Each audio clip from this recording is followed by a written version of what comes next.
The gallows creaked under the weight of dawn. In the humid air of Nassau, where the scent of salt and blood mingled, a pirate stood still, staring at the trembling prisoner before him. The crowd waited for the rope to tighten, for justice to hang heavy in the wind. But instead, the captain's hand rose. "Let him live," he said, his voice cutting through the silence like a blade. The crew exchanged uneasy glances. Mercy was a rare coin among pirates, and no one gave it away without a price. That night, whispers drifted across the deck. Some called it weakness, others madness. Yet, deep inside the captain's weathered eyes, there was something unspoken, a promise to a past only the sea remembered. The moonlight painted the waves in silver, and as the freedman vanished into the shadows, a strange calm settled over the ship. The captain knew not what stirred within him, guilt, redemption, or the ghost of a life lost to the tides, but something in the depths had shifted. When morning came, the horizon shimmered with an impossible sight. Gold, real gold, glinting upon the shore like the sun itself had bled onto the sand. The same men who had cursed their captain's mercy now fell to their knees, scooping treasures from the foam with trembling hands. The captain watched in silence, the sea breeze whispering like an old friend's voice, soft, knowing, almost grateful. And in that quiet moment, as the ocean breathed against his ship, he understood. The sea had its own code, cruel but fair, merciless but loyal to those who dared to show mercy. The rope he had spared the night before had twisted into fate's own knot, binding man and ocean in a secret pact. He had not just saved a life, he had been chosen. For in Nassau, where men traded blood for gold and faith for rum, no one believed in miracles. But that morning, as waves kissed the shore with glittering gifts, even the most hardened heart aboard the ship whispered the same truth. The sea remembers mercy. The dawn after the gold appeared was not met with celebration, but with silence. The men, hardened by years of plundering and betrayal, moved about the deck like ghosts, their hands trembling as if afraid that the treasure might vanish if they blinked too long. The captain stood by the railing, the wind tugging at his coat, his gaze fixed on the horizon. Mercy had given him gold, but it had also given him questions, questions heavier than any chest of coins. Who was that man he spared? And why did the sea, cruel and fickle as she was, repay kindness with riches? Rumors began to ripple through the crew like wind through the sails. Some said the freed prisoner was cursed, that he had been marked by Neptune himself. Others whispered that he was a messenger from something far older, far deeper than man's law or luck. Yet the captain, seasoned by storms and betrayals, kept silent. His instincts, the same ones that had led him through mutinies and hurricanes, told him that this was no coincidence. He felt the ocean watching him, testing him, as though the waves themselves wanted to see if his heart could still bleed. That night, when the crew drank and laughed over their newfound fortune, the captain withdrew below deck. He opened an old chest, one he had not touched in years. Inside was a faded map, stained with salt and blood, a relic from his youth when he first swore to take everything the sea owed him. But now, as he traced the lines with his finger, the gold felt empty. He remembered the prisoner's eyes, calm, forgiving, almost knowing. For the first time in years, the captain felt fear, not of death, nor mutiny, but of the possibility that he had just made a promise to something divine. Outside, the wind began to howl. The waves struck the hull like fists, angry and demanding. The gold glistened in the corner of the cabin, mocking him with its brilliance. He knew the sea's gifts were never free. For every coin she gave, she asked for something in return, a soul, a memory, a piece of one's sanity. The captain closed his eyes, the scent of salt filling his lungs, and whispered into the storm, "What do you want from me?" The sea did not answer in words. Instead, a single bell rang from the deck, the sound sailors dreaded most in calm weather. A watchman's call followed, trembling and pale. "Captain, a man's on the water." When they looked, lanterns trembling in their hands, they saw him, the prisoner, floating near the shore, untouched by the tide, his eyes open, staring straight at the ship. And beside him, a small chest drifted, sealed, golden, and waiting. By dawn, The crew had hauled the chest aboard. Its surface was unlike any they had seen, carved with symbols that shimmered faintly under the rising sun. The captain ordered everyone back, his jaw set tight as he touched the wet lid.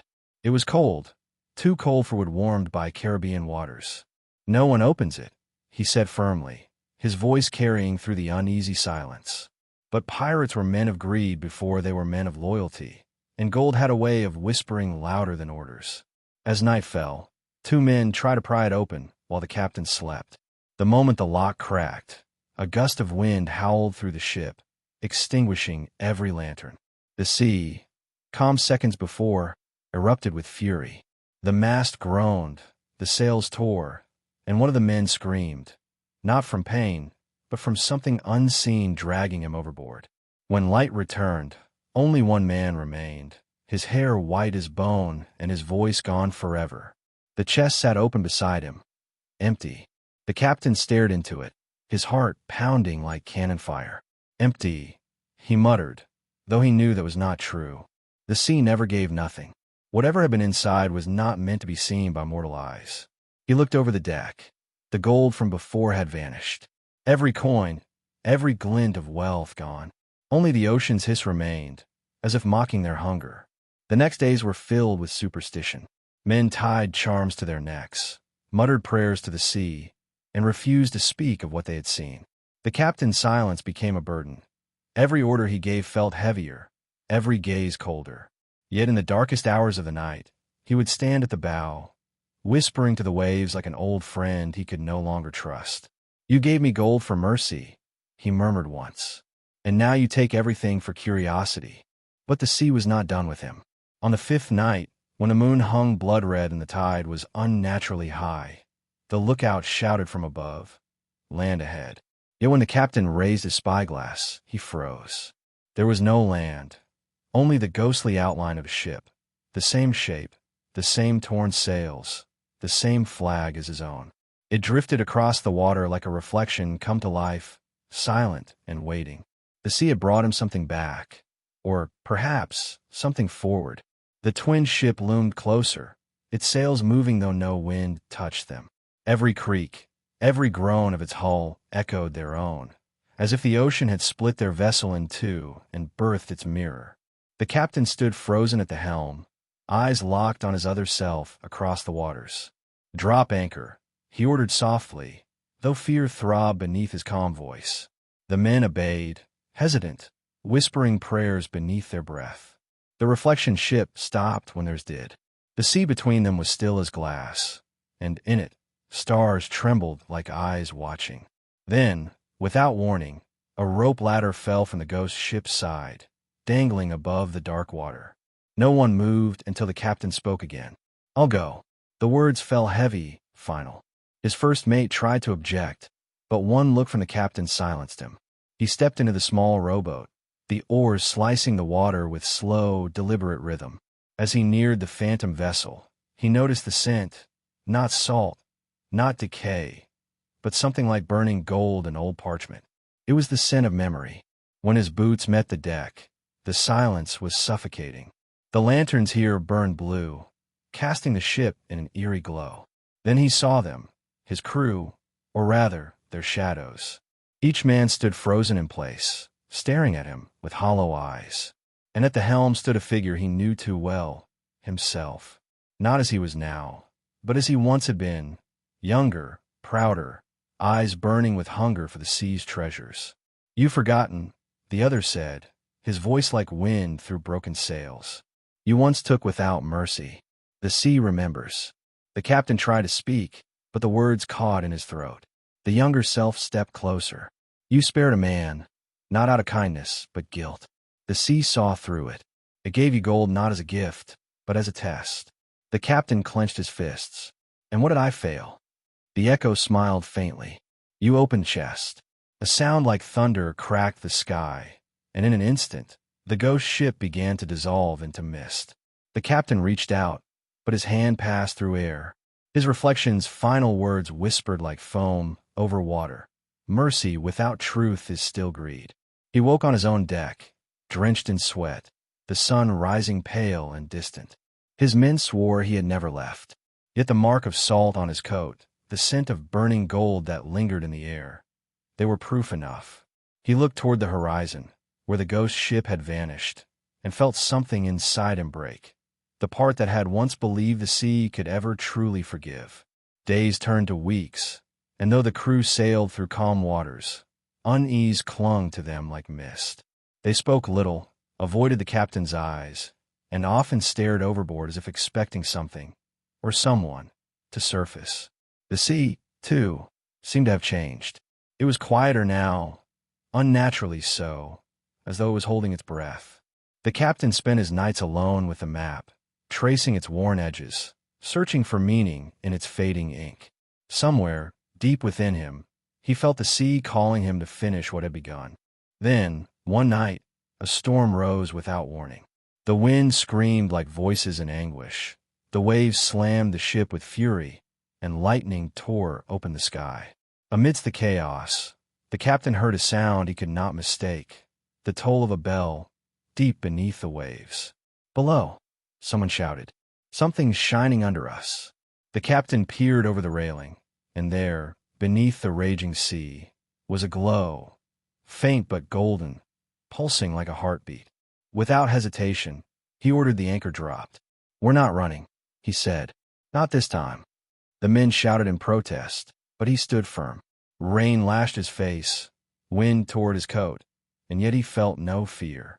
He had chased storms before, but this one felt alive, purposeful. As the ship fought the current, a massive wave struck, throwing several men overboard. The captain dove after them, the cold cutting through his chest like glass. The world went dark and silent. And then, he saw it. The chest. The same chest they had pulled aboard weeks ago, now lying open at the bottom of the sea. Inside it was no gold, no jewels, but a single object, the rope from the prisoner's noose, perfectly coiled, untouched by time or tide. He reached for it, and the water around him shimmered. The faces of the dead, the betrayed, and the forgiven swirled before him. His crew, his enemies, even the man he had spared. Each one looked at him not with hatred, but with sorrow. The rope uncoiled, drifting toward him, and in that moment he understood. It had never been about treasure. It was about debt, and the sea always collects. When he broke the surface, gasping, the storm was gone. The men who survived clung to the wreckage, the ship half sunk but still afloat. The captain held the rope in his hand, its fibers glowing faintly in the dawn light. "We're going back to Nassau," he said hoarsely. "There's a promise to keep." The journey back to Nassau was long, silent, and filled with an unease that words could not contain. The rope never left the captain's hands. He tied it to the ship's mast, not as a symbol of fear, but as a reminder, a covenant between him and the sea. The surviving men avoided its sight, whispering that it moved at night, that they could hear faint breathing when the waves were calm. Yet, no one dared cut it loose. Even in their terror, they felt it was all that kept the ship from sinking into oblivion. As they neared the familiar coasts of Nassau, the waters began to darken. The skies turned an unnatural shade of gray, though no storm was near. The town appeared distant, shrouded by mist, as if time itself hesitated to welcome them back. The captain stood at the bow, his gaze fixed ahead. "We return what was taken," he murmured, almost to himself, "and maybe the sea will rest." The crew exchanged uneasy glances. No one asked what he meant, for all had seen enough to know some truths were better left buried. When they finally reached the harbor, the people on shore watched in disbelief. The ship looked ghostly, its sails torn, its hull scarred, yet it drifted with strange grace. The captain stepped onto the dock, carrying the rope over his shoulder like a sacred relic. He didn't look back as he walked through the crowd that parted for him in silence. Every eye followed him as he disappeared into the old gallows yard, the same place where he had once spared the prisoner's life. There, he found the noose still hanging, swaying gently in the breeze. Time had rotted the wood, but the memory of that morning remained vivid. He tied the new rope beside the old, his hands trembling not from fear, but from understanding. "You showed mercy to me," he whispered to the wind, "and I try to buy forgiveness with gold." The words barely left his lips before a single drop of rain fell upon the rope, glinting like molten light. Within moments, the sky opened. Rain poured, thunder rolled, and lightning struck the sea with such force that the harbor itself seemed to tremble.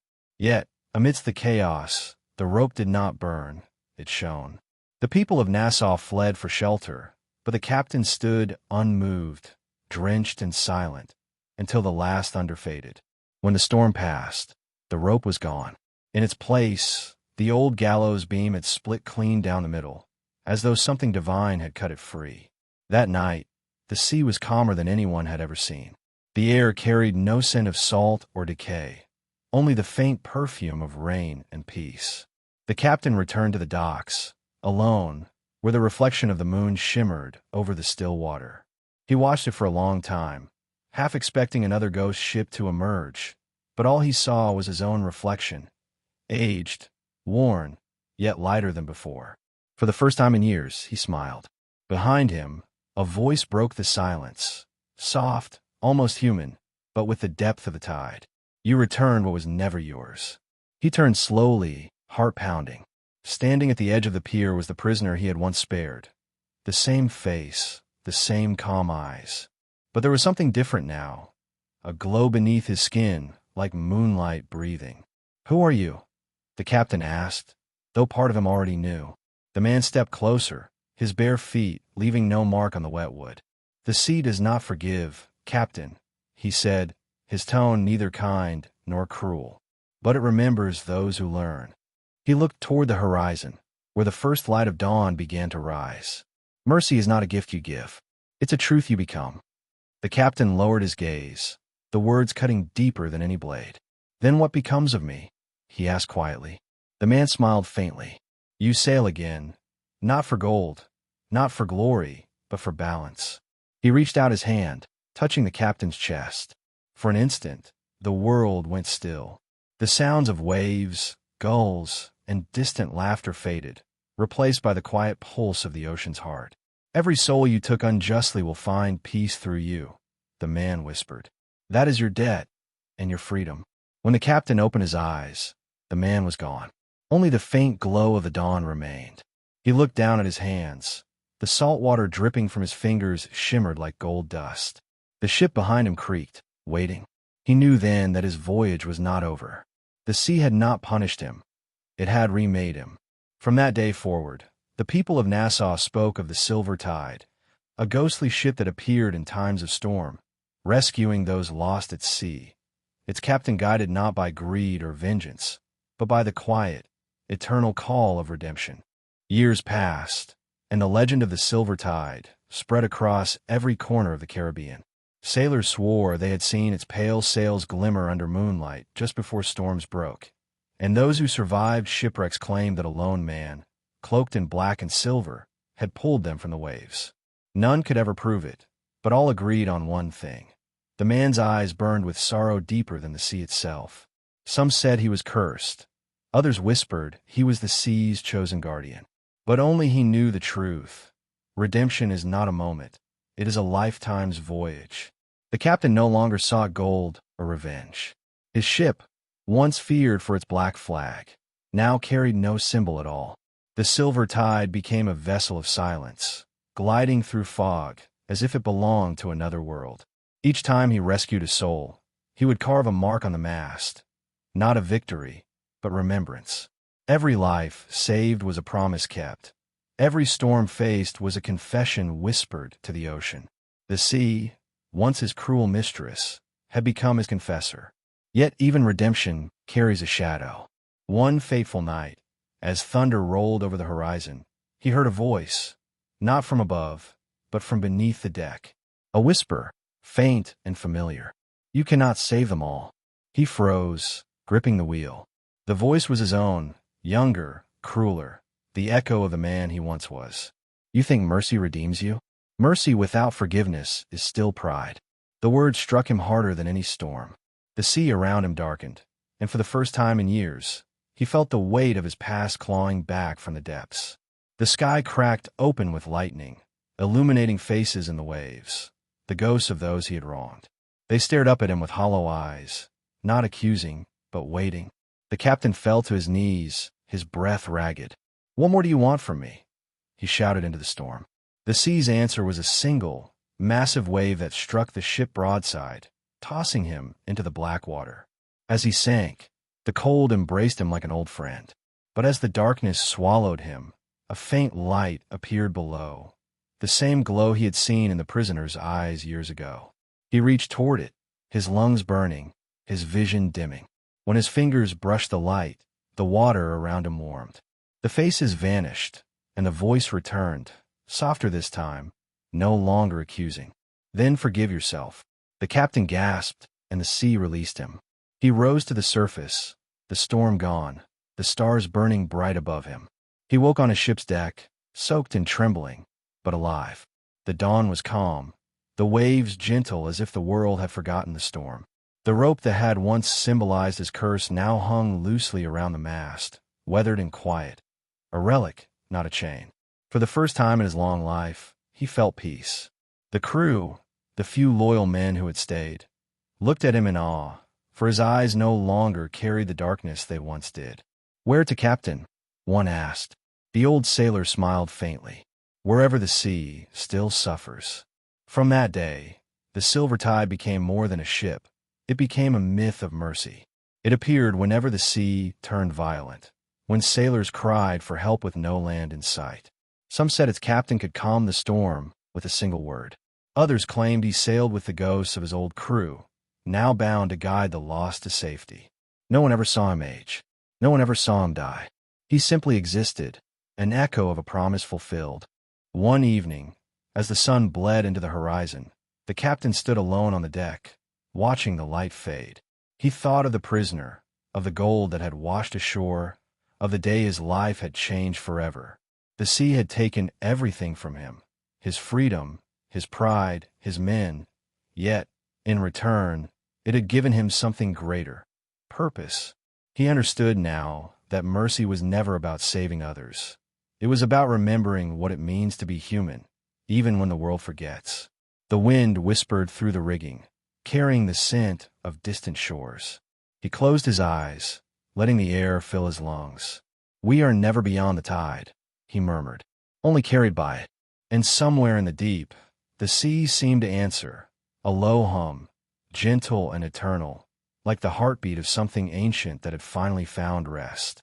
As night fell, the ship vanished into the mist. Those who claimed to have seen it later said the sails gleamed not white nor silver, but gold, as if the sea itself had kept one last piece of the treasure, not to tempt, but to remember.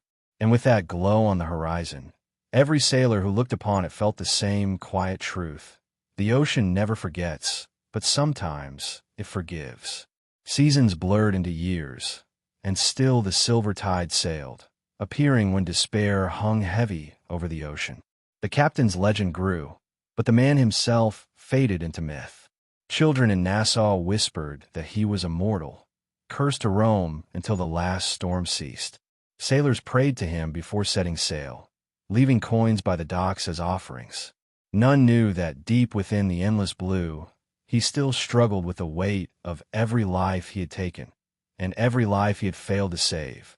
Redemption, he had learned, was not a single tide, but an unending current that pulls and forgives in the same breath. One moonless night, as the ship drifted through a vast silence, he felt it again. That presence, soft but commanding. The sea around him rippled, though no wind blew. He looked out and saw, for the first time in decades, a figure standing upon the water, the prisoner, unchanged by time. "Your voyage nears its end," the man said, his voice echoing in the still air. The captain bowed his head. "Have I paid my debt?" he asked, his voice trembling. The man smiled faintly. "The sea doesn't count debts, only lessons. You have given back more than you took, not in gold, but in grace." He stepped closer, his reflection shimmering on the calm surface. "But tell me, Captain, have you forgiven the sea?" The question struck like a harpoon. The old sailor froze. He had forgiven himself, forgiven his past. But the sea? The same sea that had taken his brothers, his youth, his peace. His throat tightened. "I don't know," he whispered. The prisoner's gaze softened. "Then you are not done yet." He pointed toward the horizon, where dawn began to bloom in gold and crimson. One last storm awaits. Sail into it, not to fight, but to listen. The sea began to stir beneath him, the light growing brighter until it engulfed him completely. And then he was gone. The captain stood alone once more, the wind rising, the waves swelling, as if the ocean itself awaited his answer. He turned to his crew, men as weathered and quiet as he was. "Set the sails," he said. "We go where the tide calls." None questioned him. They had followed him through hell and mercy alike, and they would follow him one last time.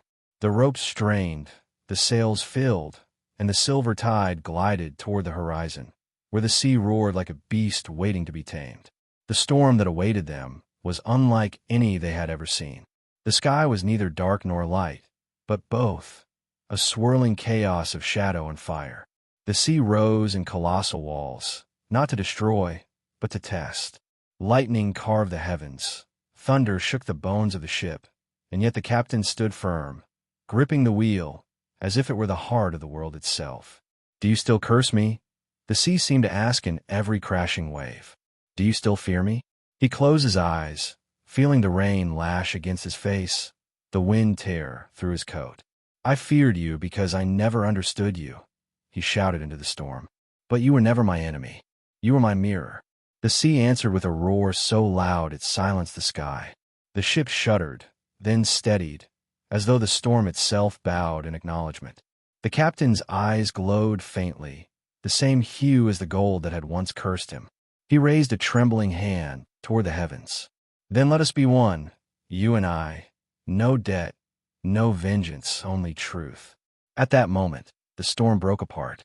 The waves calmed. The wind softened. A great silence fell, and in it, a golden light spread across the horizon. The crew, half blinded, looked around. The ship was whole again, its sails untouched, its wood gleaming as if newly built. But the captain was gone. Only his coat remained draped over the wheel, soaked in light.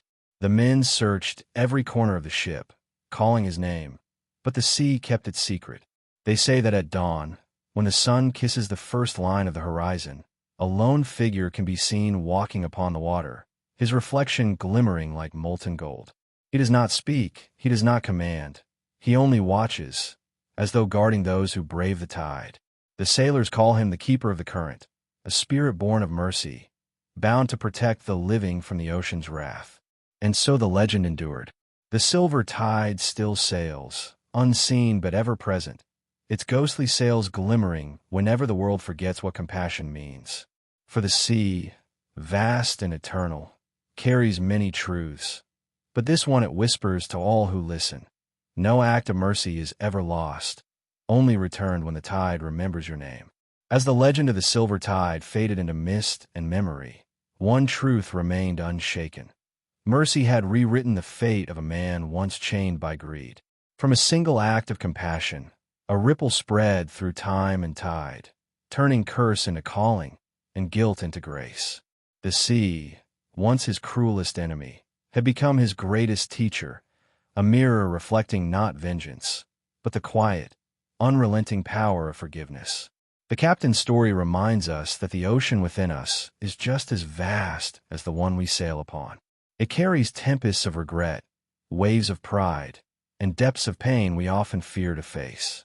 Yet, when we dare to show mercy to others and to ourselves, something extraordinary happens.